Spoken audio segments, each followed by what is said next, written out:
Hare Krishna and welcome to our virtual Sunday feast talk, brought to you today from Sage Cottage in County Wicklow in the sunny Republic of Ireland. I'm Kormadas, and today we're going to be continuing to read from my book, The Great Transcendental Adventure, which is a book that I put together some years ago. And if you've been following this reading series, this is episode number 5 from my book. So here we go. Oma Jnana Timidandasya Jnananjana Salakaya Chaksur Unmilitam Yena Tasmai Sri Gurave Namaha. So we're reading from chapter 2 of the book now. This is called In the Hands of the Malechas. And you'll know more about the meaning of that title of the chapter as we go along. If you recall, at the end of last reading, Srila Prabhupada had been picked up at this Sydney airport by the devotees, and we had greeted him at the airport and then again back at the temple. Srila Prabhupada got out of the car and was about to enter the temple when the wind blew the front door of the temple closed. And my dear father happened to be inside the temple, and he opened the door for Srila Prabhupada, and that was the service that my father performed for Prabhupada, which is in his eternal credit.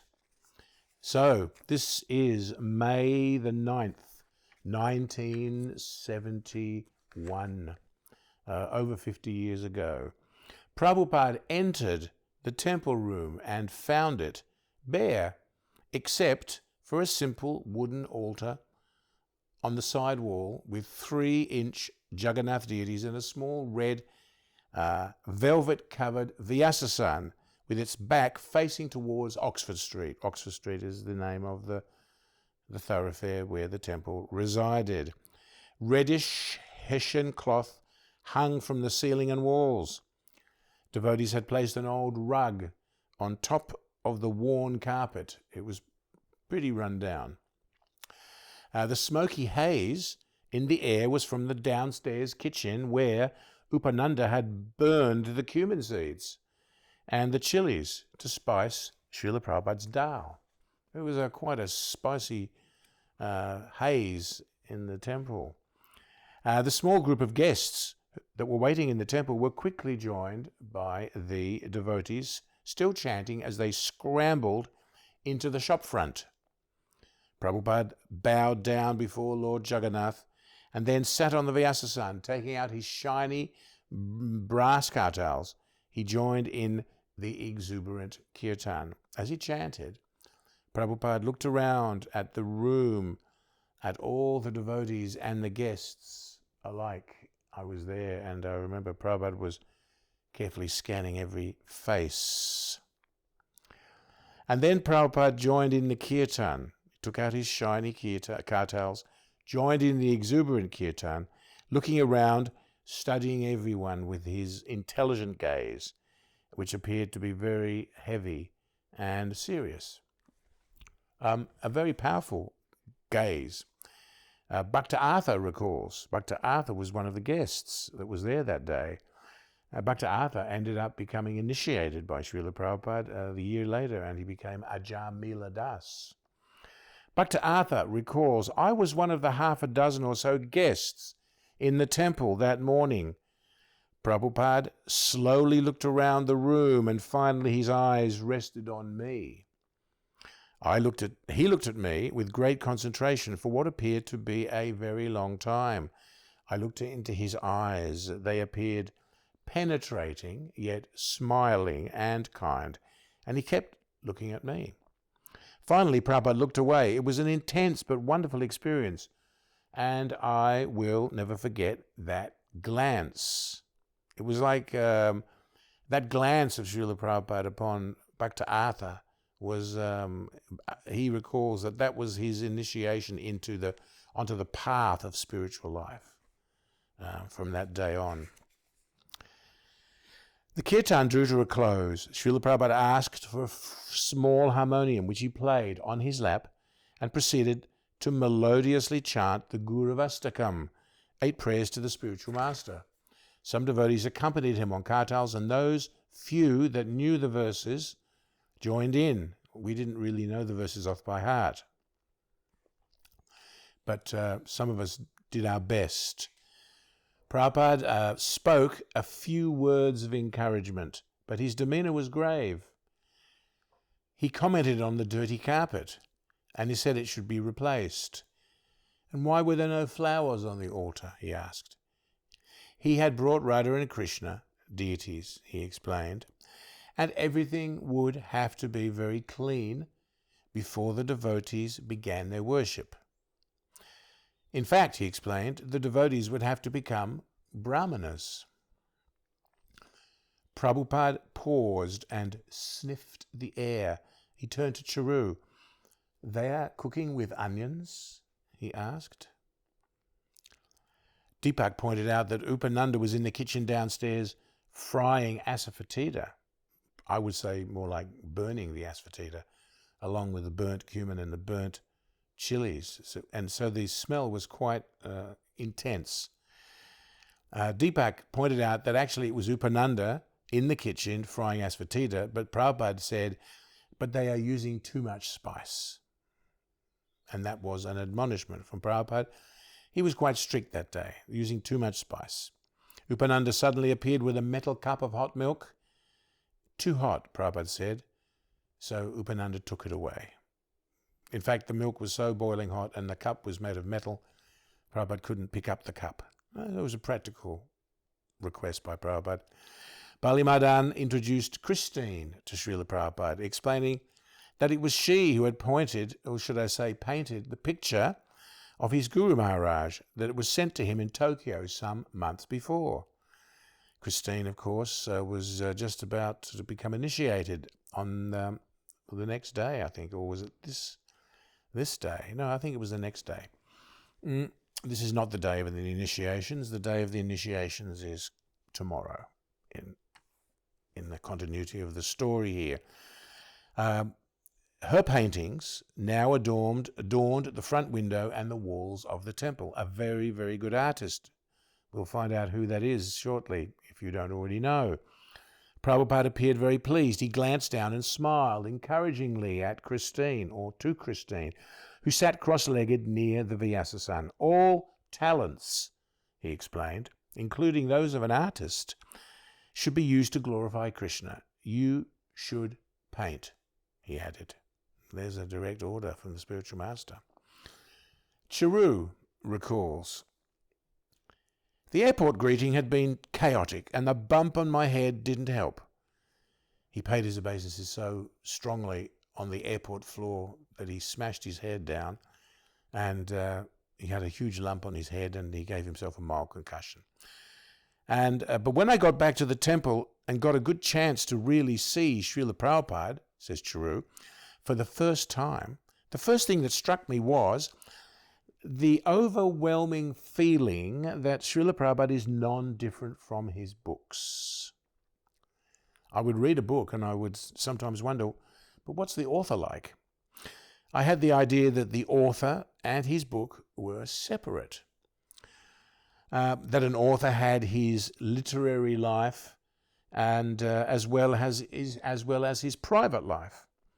But when I saw Srila Prabhupada, it just struck me that the person Bhagavata and the book Bhagavata were the same. In fact, Prabhupada explained that that's exactly how it is. The realization stayed with me. Whether Prabhupada was alone in his room or with one or two people, he was always just speaking from his books, just as he did when he was lecturing in public. This realization inspired me to make a deep study of the philosophy of Krishna consciousness. Srila Prabhupada rose to leave. Prabhupada wasn't staying in the temple because there was nowhere for him to stay in the temple. Bali Madan asked him whether he would like to see the rest of the temple. Prabhupada assented with a slight movement of the head. Accompanied by Bali Madan, Prabhupada crossed to the back of the temple room. But instead of turning right to go upstairs to see the living quarters, Prabhupada chose to turn left and descend the steep staircase, past the curtained-off kitchen and the office, and head straight for the lower ground floor. Upananda glanced nervously at Deepak. They hadn't expected Srila Prabhupada to visit this part of the temple, especially since in their fervour to get the temple ready, you guessed it, they had dumped all the rubbish just outside the back door. This is called putting everything under the carpet, so to speak, under the rug. Preceding Prabhupada, Upananda grabbed a towel and started quickly walking backwards on his haunches, flicking the trail of dust and dirt aside. Too late. Prabhupada motioned with his hand not to bother. The back door swung open, and there it lay, a stockpile of boards, rubbish, and miscellaneous odds and ends, all in a cluttered heap in the concrete backyard. Prabhupada turned disapprovingly to Upananda. "What is this?" he asked. "Why have you neglected this part of the temple?" Upananda tried to explain that they had been in a hurry, but Prabhupada found this explanation unsatisfactory. He turned and walked back upstairs. Guru means heavy. So Prabhupada was in his mood of heaviness because we needed to be set straight. That's the real situation. So then Prabhupada turned and walked back upstairs. From Prabhupada's stern mood, Upananda learned a lesson, that the disciple should not be negligent, but rather clean and responsible in all circumstances. In the room behind the temple lay a half-finished altar in pieces on the floor. The original altar had caught fire only weeks before and had almost burnt down the whole temple. I remember that day. I was coming from school to visit the temple, and when I got to the temple, there was a fire engine outside the temple, and they'd just put out this huge fire. I saw the fire engine, and I said, "Oh, I wonder who they're dealing with." And then we saw the firemen and the fire hose come out of the temple, and the whole temple was completely saturated in hose water, as it is after there's a fire. So that altar had practically almost burnt down. And Deepak had been working furiously to build a new one in time for Prabhupada's visit. Everything's always just in time for Prabhupada's visit, although that altar almost didn't get built. But there were many hours of work left to go. Prabhupada was silent. Sometimes when Prabhupada didn't say anything at all, it was a bigger chastisement than when he actually chastised. Sometimes his silence was devastating. Srila Prabhupada was silent. He glanced into the room, nodded, and then left for his apartment. Stan and Joy, after selling their Emu Plains home, had moved to an apartment in Bondi. Now, Stan and Joy were the married couple who had donated for Srila Prabhupada to fly to Australia. Due to their generosity, Stan and Joy, who are going to become initiated shortly, due to their financial generosity, Prabhupada had been able to fly to Australia. And now they'd actually moved out of their apartment in order that Prabhupada could move in for his stay. Very kind of them. With Prabhupada's visit imminent, Charu had asked Stan and Joy if they would allow Prabhupada and his entourage to use their apartment during his visit. And they had agreed, moving out only days before Prabhupada's arrival. Prabhupada found the two-bedroomed first-floor residence quite suitable. The lounge-cum-dining room led to a back veranda, affording pleasant views of the blue Pacific Ocean. This is Bondi, the famous, iconic Bondi. Prabhupada chose to stay in the main bedroom directly to the right of the front door. Bali Madan and Bhagavan stayed in the smaller room opposite. Srila Prabhupada wasted no time in taking up his regular program, starting with his massage. Prabhupada was extremely regulated. Prabhupada said there are three things that kept him alive. I'm probably going to read that any moment here, but three things that kept him alive: his massage, his morning walk, and his Ayurvedic medicine. So that was vital. So it was time for his massage. Prabhupada was extremely regulated, whatever he was doing, wherever he was in the world, whether he'd been up all night flying, whether he had apparently was qualified to get jet lag, although Prabhupada never got jet lag, whether he was like in some impossible change of time zone, it wouldn't make any difference. Prabhupada would stick to the program. Whatever the time is now at this new venue, Prabhupada immediately adjusted to it. It was almost mystical. So Prabhupada started with his massage. He sat on the floor, as he would, dressed in a simple gamsha. Prabhupada would always sit down during the massage, not lie down, with his right leg crossed over his left thigh. And he discussed with Bali Madan, Charu, and Deepak, who were the people in charge at the moment. Bali Madan was the sannyasi that was now the GBC, traveling with Prabhupada. Charu was the temple president, who had been Chris, and he had just been initiated by male. And Deepak was the pujari. So they proposed the deity installation and initiation ceremony, and it was decided that it will be scheduled for the following day. Prabhupada mentioned different ingredients because he wanted to check that we had them. We didn't know anything, so who knows. Bali Madan quickly wrote them down on a piece of paper. Adding a quick sketch of how he wanted them to set up the fire, Prabhupada was so organized, Prabhupada handed the list to Deepak, who quickly left to make the arrangements and finish his half-glued altar. Charu, in his capacity as temple president, had written a list of the devotees he thought were ready for initiation. Bali Madan read it aloud to Prabhupada. When he finished reading the list of proposed brahmanas, Prabhupada's eyes closed as Bhagavan firmly massaged his head, added another name. And Bhagavan, he added. So this was the day before my initiation. And at this point, I didn't know that I was going to be initiated, and many of us didn't. So stay tuned for that. By the time Srila Prabhupada returned from his bath, he applied marks of Vaishnava tilak, chanted his noontime Gayatri mantra. His lunch was ready. This was the program. Massage, bath, and lunch, always around noon, no matter where he was. Upananda had cooked the dal and the rice and the vegetables at the temple. Now, this was Bondi. This was a, half an hour drive from the temple in Paddington. And he had sent them over to the house. While Prabhupada bathed, Bali Madan, who couldn't cook, that's a ominous sign, isn't it, had practically attempted to make chapatis, but the apartment was equipped with only an electric stove. As Srila Prabhupada sat, Bhagavan ran in with the first hot chapati. When Srila Prabhupada ate, he would always take hot chapatis and sabji first. Sabji, dal, hot chapatis. Sabji, dal, hot chapatis. Another hot chapati, another hot chapati. He would tear it with his hands. It should be so soft and light and gossamer thin. Prabhupada could tear it with one hand, and he would scoop up some sabji, scoop up some dal. And then when he was tired of the chapatis, he would move on to rice. It was sort of like Gujarati style in one sense, although Prabhupada's dietary habits were sort of transcendental. But not Bengali style, not a big mound of rice to start with, no.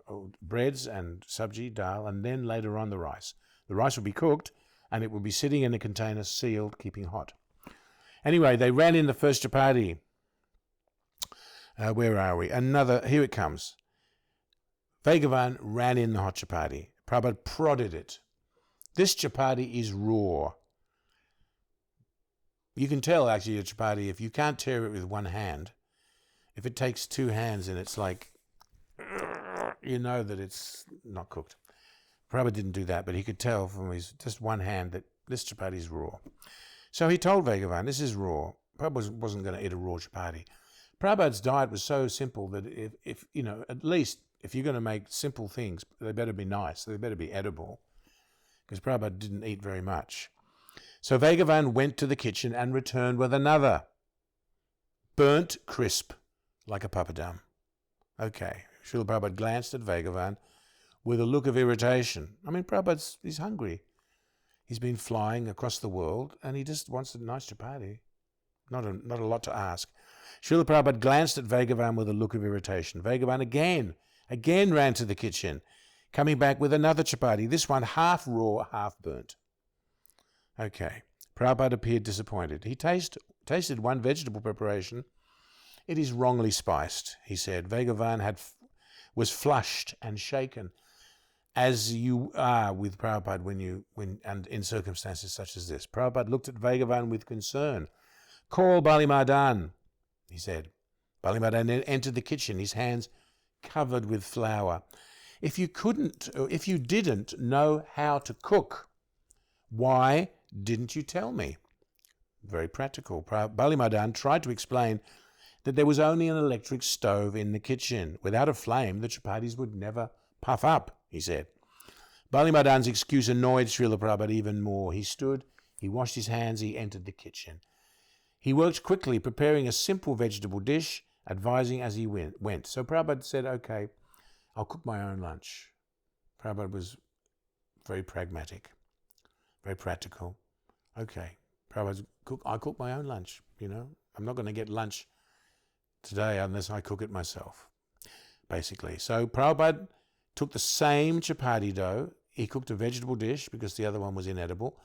He used the same chapati dough that they said can't be used, and because the stove's is only electric. He used the same chapati dough, rolled and cooked a few chapatis, which all puffed up like balloons. After Srila Prabhupada left the kitchen, Balimadan tried to cook more chapatis, but they didn't puff up. It seemed a magical art that only Prabhupada knew. Along with the standard fare, Upananda had made Simply Wonderfuls. The classic Simply Wonderfuls. I mean, Prabhupada generally didn't eat sweets with his lunch, but, he accepted them. Simply Wonderfuls with Australian sun-dried currants and rich golden Australian ghee. Although not always taking sweets with lunch, today Prabhupada had tasted and appreciated one.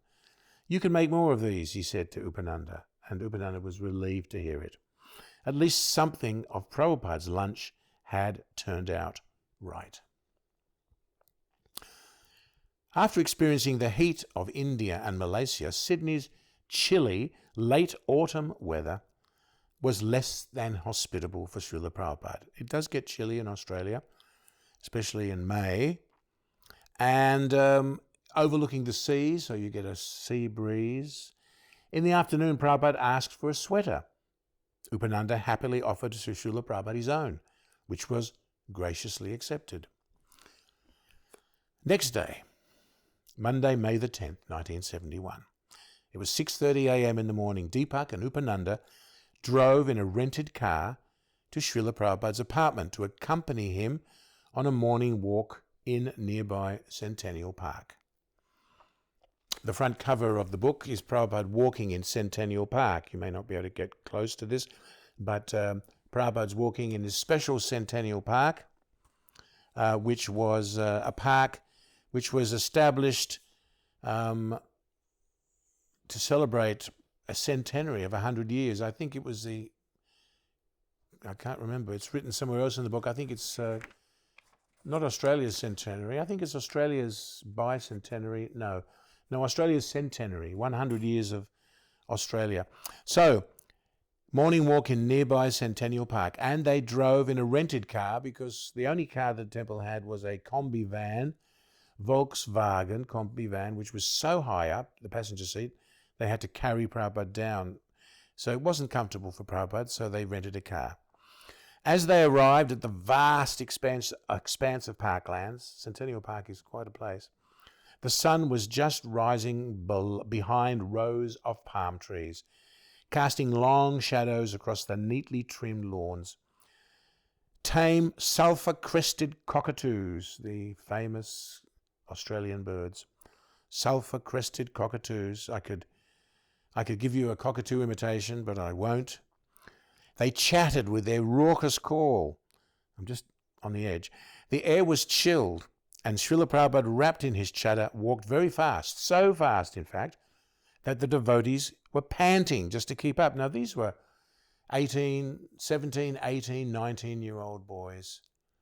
And we had trouble keeping up with Prabhupada, and he was 75, 76, 77 years old. Amazing. The air was chilled, Prabhupada was wrapped in his chadar, and he walked very fast, so fast that the devotees were panting just to keep up. Occasionally, Upananda darted ahead to take photographs. Towards the end of the walk, Upananda told Srila Prabhupada about a recent conversation with a man who had purchased some of Prabhupada's books. The man from a group called Right to Life vehemently opposed abortion. Yes, Prabhupada said, this is most sinful. The killing business has become very prominent at the moment. They're killing animals. As a consequence of killing the animals, they will be killed in the womb of their mother. You are killing and you will be killed, said Srila Prabhupada. You have become criminal. Nature will not excuse you. Of course, Prabhupada was not talking directly to the devotees, but for those who condoned abortion. So-called medical science, Prabhupada said, has sanctioned these sinful activities. So much rascaldom is going on all over the world. And this was 50 years ago. Just imagine the numbers now. Mind-boggling.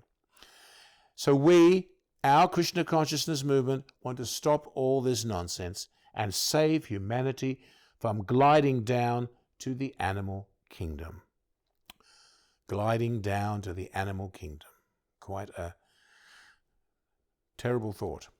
Prabhupada was sympathetic to the man's cause, but he concluded that it would be difficult to convince these people who were actually involved in abortion, because they were so sinful, he said, they could not take the devotees' advice. It was better, he suggested, that these people somehow or other be encouraged to chant Hare Krishna and eat prasadam.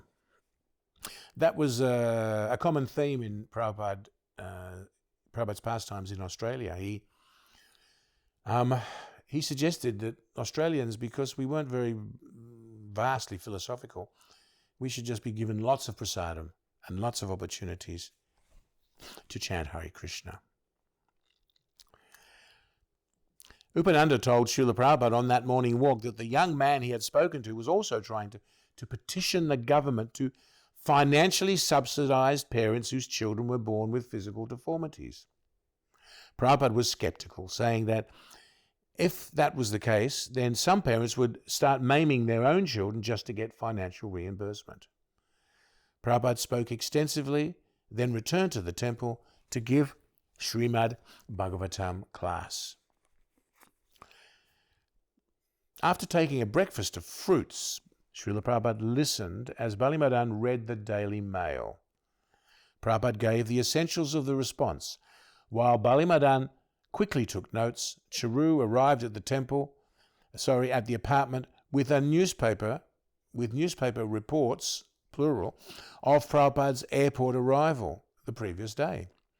While Bali Madan tapped away at his typewriter in the next room, Srila Prabhupada surveyed the media reports.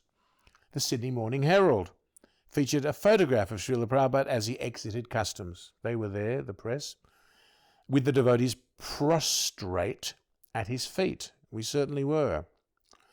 Srila Prabhupada was pictured gazing down humbly, his right hand gripping his cane, his white attaché case in his left. Yes, he was glancing down at the ladies who were just lying there on the floor of the airport, waiting to know what was next. You have to get up. Oh. So Prabhupada was very patient. He was just waiting for them to get the message. And that was the picture that they took. Prabhupada was looking very wonderful. The article was entitled Krishna Leader Visits Sydney Followers, which was accurately describing the topics of the press conference which he gave. One of those press articles that actually just said what happened. No sensationalism, no exaggerations. Those sort of news articles came later, and people were a little bit jaded. Page 3 of the national newspaper, The Australian, pictured Prabhupada garlanded with dahlias, sitting in the press lounge. The article was headed, Chants, Symbols, Tears, as the Swami flies in. That sums it up too. And here's a quote from the Australian newspaper. Members of the Hare Krishna movement, dancing, chanting and tearful, welcomed their founder, His Divine Grace, A.C. Bhaktivedanta, as he arrived in Australia yesterday. They held a greeting at Sydney Airport for 20 minutes while their leader passed through customs. Dressed in orange and lemon saris, his 30 slightly delirious followers danced to the chanting of Hare Krishna, undisturbed by bewildered passengers and the crowd enclosing them. End of quote. Actually, Prabhupada said that any article that has Hare Krishna written in it is worth it. In an article entitled Song and Dance Swami, a Sydney daily newspaper, we didn't find out what the paper was, but I would say Song and Dance Swami, that sounds like one of those lower rung newspapers that there were plenty of in those days. Actually, the newspapers used to come out 3 times a day in those days. There was a morning edition, a noon edition, and an evening paper. We were really hungry for newspapers. Song and Dance Swami. I'm here to spread happiness and foster the Hare Krishna movement. I hope your leaders understand my visit. The article continued. Swami A.C. Bhaktivedanta Prabhupada arrived at Sydney Airport yesterday to a typical Hare Krishna welcome, which attracted a throng of long-robed local followers. A crowd of 100 amused, curious, and startled onlookers followed his every movement around the terminal. Young children thought it was fun. They too joined in the Hare Krishna song and step. Unquote. Nice enough. After taking an early massage and bath, Srila Prabhupada, with freshly shaved head and wearing pressed, shiny saffron cloth, left for the temple to perform the initiation ceremony and deity installation. This was our big day, May the 10th, 1971, 50 years ago, 50 and a half years ago. When Prabhupada arrived, the small shop front was already filled with devotees, guests, and media representatives. It was just packed. Somehow or other, I don't know how we fitted in hundreds of people. The room was 10 feet square. It was like some magic. TV news crews and reporters from several newspapers jostled with hot lamps and heavy equipment. Prabhupada offered his obeisances and sat behind a small fire pit filled with sand and bordered with white bricks and a few leaves for decoration. From briefly surveying the scanty paraphernalia before him, Prabhupada could understand, or he could easily discern that the devotees were not ready. Only one small vase of flowers decorated the almost bare altar. The devotees had not made any garlands for the deities. Prabhupada appeared grave and expressed his concern to Bali Madan. Cheryl recalls, "We had no idea what we were doing. It seemed that everything that could have possibly gone wrong went wrong that day. While the girls ran practically the full length of Oxford Street searching for garland flowers, Bali Madan asked us to get some metal plates on which to put some utensils. We knew nothing of deity worship and returned with some enamel eating plates. These were the plates we used to have our breakfast on. And we were offering these to be used for the deity installation. Bali Madan looked horrified and waved us away. Meanwhile, the TV crews filmed everything, filmed Bali Madan waving us away. So yes, it was chaotic enough to start with. Willie recalls, Willie, I was the temple treasurer at this time. Remember, Willie was originally from Sweden, and he had come with his friends Marion and his Marion's boyfriend at the time, who had just become Bhagavan, and they'd been married in Bombay, and they had stayed on in Bombay, and now they had returned, or Bhagavan had returned as Prabhupada's servant, and Willie never went to India, and he just stayed and joined the temple. So Willie was now the temple treasurer. It didn't take much time in those days to get promoted to president and treasurer, because there was only a handful of us. So Willie was the temple treasurer, and he says, I was the temple treasurer at this time and had locked what few utensils we had acquired for the installation in the office. I was sitting bare-chested near the fire pit, and unbeknown to everyone, I had left the office key in my shirt pocket upstairs. Deepak, in a panic to open the office, smashed the door down, as you would, in a panic. Srila Prabhupada sat hands on knees, eyes closed in concentration. We were all panicking. Prabhupada just was calm like the Pacific Ocean. And he spoke into a small microphone that Bali Madan held in front of him. We didn't even have a microphone stand, so Bali Madan had to hold the mic. Every possible thing you could imagine that could possibly go wrong went wrong. The crowd listened.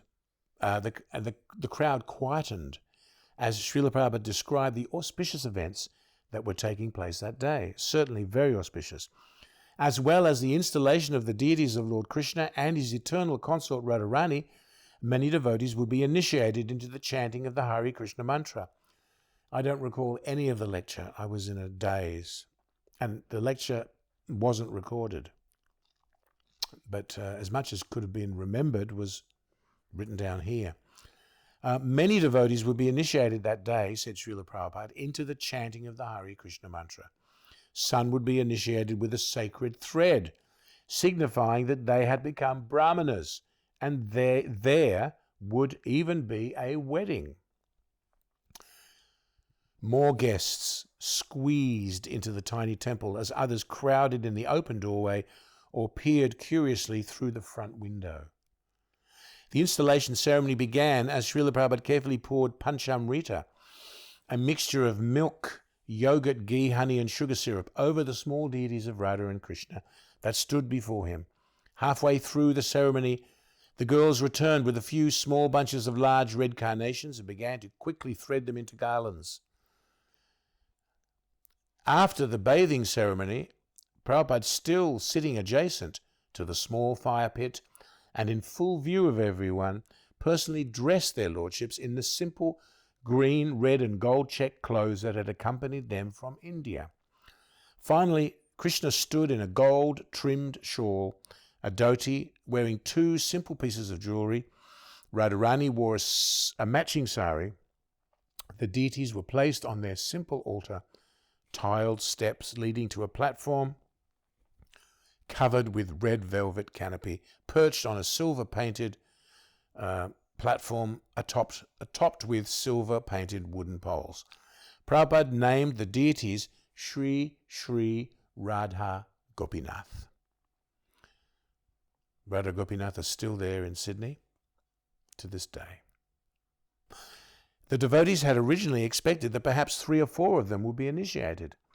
Early that morning, I remember the time when we were told, we were all stunned.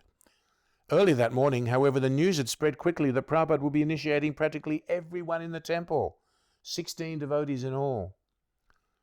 The young men and women sat nervously before Srila Prabhupada. The men were shaven-headed and wore dhotis made of cheap, synthetic, peach-coloured material. The ladies were wrapped in saffron saris fashioned from the same simple cloth. Those who were married or were going to be married wore lemon-coloured material of a similar quality. Plastic, basically. Hardly anyone amongst them knew much of Krishna consciousness, and Srila Prabhupada knew that he was taking a risk initiating such neophytes as ourselves. Most probably, some of the candidates sitting before him would not fulfill the exclusive, lifelong commitment a disciple owes to his guru. And although the reactions for a disciple's past sins were removed at initiation, the spiritual master would remain responsible until the disciple was delivered from the material world. That's the contract. Lord Chaitanya had warned, therefore, that a guru should not accept many disciples, but despite their disqualifications, our disqualifications, Prabhupada took it as his responsibility to engage whomever had come forward to help him in his mission. Prabhupada was offering us the methods which, if followed, would protect us from ever falling down. Those who followed his instructions to chant Hare Krishna and avoid sinful activities would be successful. Some of the young men and women, like Willie, Alan, Carol, and Christine, and Anne, had been chanting and performing Sankirtan for several months. Others, such as myself, had come in contact with Krishna consciousness more recently. Cheryl, had first met the devotees at the Captain Cook bicentenary celebrations. That's 200 years of Australianness. Their chanting felt soothing to her, and she eagerly received from them her first copy of Back to Godhead magazine, which is how many of us came in contact with Krishna consciousness. She had come to stay with the devotees after graduating from high school a few months later. The older householder couple, Stan and Joy, who had donated their apartment to Prabhupada, had been chanting for a few months, and so had Rosemary, a young former university student, as well as heavy-set young Nick and the two schoolgirls from St. Patrick's. 18-year-old Philip, hello, that's me, had been first introduced to Krishna consciousness by his parents, much to their chagrin, during his last year of high school. His mother, working in an Indian handicraft boutique in Double Bay, had sold Bali Madan and Upendra some vases for their temple altar in Potts Point, and had reported meeting strange-headed monks to her son. I came home from school, and she said, "Guess what?" And I said, "What?" And she said, "I met a monk today." And I said, "Oh, wow. Was he from Tibet?" And she said, "No, he was from San Francisco." And she told me about this monk that she'd met, who turned out to be Upananda. So my parents had met the devotees before I had, and there was some magic in that. Shortly after, Upendra had sold Upendra had sold Philip's father, my dad, the brochure of chanting Hare Krishna, and had given it to his son to read. So I got my first document from my dad, from Upendra via my father. So my parents played a role, and that was Krishna's plan. Philip and his school friend Mark, my best friend from school, joined with me, as well as Renate, a young girl recently arrived from Germany. I was coming home one day. I was coming to the temple one day after coming home from school, and I got the bus, and I got off the bus, and as I was walking to the temple, this girl was walking down the street, and she said, "Excuse me, I'm looking for the Hare Krishna temple." And I said, "Oh, I'm going there right now." And she had a German accent, and she was a tourist, and she had just arrived looking for the temple, and I brought her there. And that was Renate, who became, we'll hear about who she became. She'd been living in a temple for a little over, Renate, a young girl recently arrived from Germany. Yes, and now she'd been living in the temple for a little over 3 weeks. So this was 3 weeks after I introduced her to the temple. And then there was Edwin, a young New Zealander. He had arrived only a few days before. He'd only cut his hair the day before. So it was, for some of us, it was last minute. Srila Prabhupada had brought with him 11 sets of chanting beads for the new initiates, being 5 sets short. Someone ran to purchase more from a King's Cross bead shop and returned just in time with some smaller sandalwood beads. I still have my initiation beads right here, just almost within arm's reach. I could show you. Willie recalls, "I was the first one up to be initiated. Prabhupada chanted and one round on my beads, and then he asked me what were the rules and regulations. I wasn't sure what he was referring to. I'd been reading The Nectar of Devotion," recalled Willie. "And so I thought perhaps he meant the 32 primary items of devotional service. No. So I asked him, 'Do you mean the 4 regulative principles?' Yes, he replied. And then he showed me how to chant. He held the japa beads on the upper part of his middle finger and chanted, 'Hare Krishna, Krishna Krishna, Hare Hare, Hare Ram, Ram Ram, Hare Hare.' These are my original initiation beads given to me May the 10th, 1971 by Srila Prabhupada. These were not Tulsi. We didn't have Tulsi beads. We had neem beads. So we all had a set like this. And somehow or other, by Krishna's grace, I still have them. Some devotees have lost theirs. Some devotees received those little sandalwood beads because we were short. When Prabhupada chanted Rama, he chanted very slowly with a deep voice that seemed to stretch out the Rama. Hare Krishna, Krishna Krishna, Hare Hare, Hare Rama, Rama Rama, Hare Hare. He asked me many questions, including where I was from. I told him I was from Sweden. He asked about the Swedish weather, and I told him about the severe winters there, that 5 months of the year it just snows. It's going to start snowing there soon, but they've had the beautiful summer. He seemed to be very interested that I was coming from a Scandinavian country. He named me Ajit Das, and he said that this means the servant of the unconquerable Lord. Ajit went on to translate Prabhupada's Bhagavad Gita into Swedish. Prabhupada continued chanting one round on every string of beads and called the devotees up one by one to receive them. Carol recalls, Prabhupada said, your name is Krishna Premi because you are always crying for Krishna. Every time Prabhupada came, Krishna Premi would sing and play harmonium and break down in tears. And that was her mood. And so Prabhupada noted that. And he said, your name is Krishna Premi because you're always crying for Krishna. Alan became Acharya Das, and Anne was given the name Ahula. Ahula passed away 3-4 years ago. Renate recalls, Prabhupada named me Nartaki. He explained that this means one who dances before the deity. You should dance for Krishna, he said. Nartaki is living in Bombay.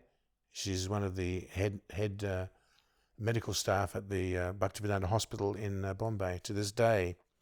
Cheryl and Rosemary received the names Rasarani and Rishabha. The two young, shy schoolgirls became Govinda Mohini and Govinda Nandini. And slightly built Mark became Mahaprabhu Das. Govinda Mohini is still living in Sydney. And my friend Mark became Mahaprabhu. Prabhupada called up Stan. What are the four rules? Stan answered nervously. No meat eating, no illicit sex, no gambling, and no intoxication. So, Prabhupada spoke slowly. Do you know the Mahamantra? Stan recited it. All right, said Prabhupada, and he handed Stan his beads. Your name is Raghunath Das, and Raghunath's wife received the name Gaurangi. When I came up to receive my beads, says me, Srila Prabhupada asked me whether I was Australian. I answered him that no, I was born in England, and he asked me my age, and I answered that I was 18. So young, he said. Prabhupada handed me my beads, and he said, so your name is Kurma Das. Kurma is another name for Krishna. So your name is Kurma Das. You are Kurma Das, servant of Krishna. Nick became Nirmala Kumara, and Edwin, the young boy from New Zealand, who had shaved off his beard only the previous day, received the name Bhajanabi Das. Christine was given the new name Vaibhavi Devi Dasi, the wife of Chiru, who's now heading up Krishna conscious activities in the state of Utah. A dynamic team, Vaibhavi and Chiru. Vaibhavi recalls, when Prabhupada told me my name, I couldn't hear it, and he had to repeat it a number of times. There's a picture of her, and she's leaning in close to Prabhupada as he's repeating the name.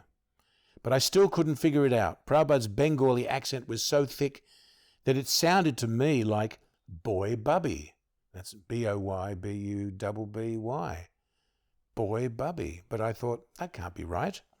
Halfway through the ceremony, we discovered that there were no sacred threads for the Brahmana initiations.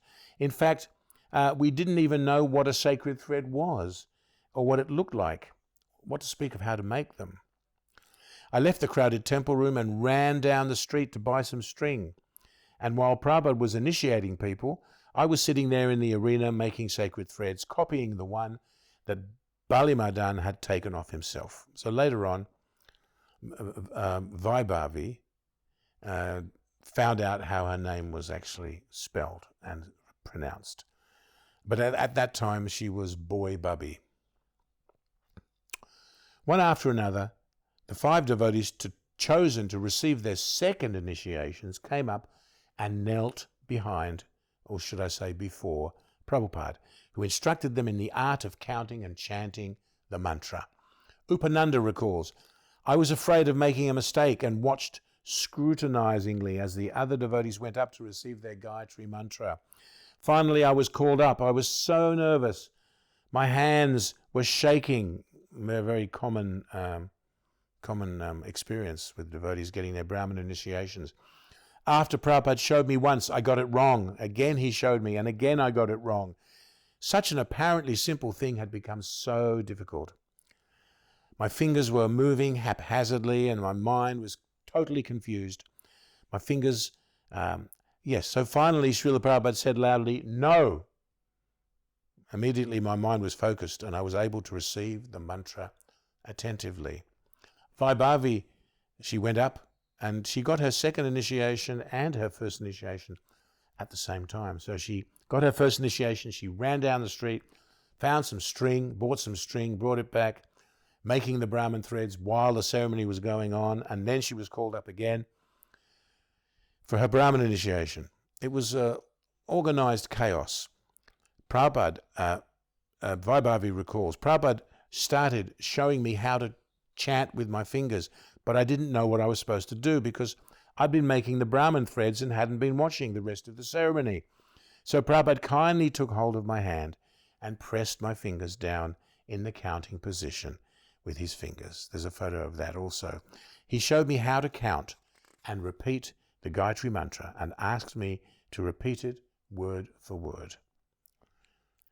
The devotees later told me, you're a Brahmana now, you have to wear a sacred thread. They told me to make one for myself, which I didn't because someone told me that women don't wear sacred threads. We didn't know very much. After the initiations, Prabhupada married Deepak to Nartaki. Then Srila Prabhupada lit the sacrificial fire. The day was warm and the room was already overheated from the crowds and the hot lights. Prabhupada poured ladles of ghee onto the fire, as if it wasn't hot enough already. And as the flames leapt up, the room became so hot. Finally, Prabhupada led the kirtan and then stood. As Deepak passed him the utensils, he gracefully performed the inaugural arati ceremony for Sri Sri Radha Gopinath. So there we have it. The day of the installation of Sri Sri Radha Gopinath and the day of the first initiations in Australia. First initiations, second initiations. A very memorable day.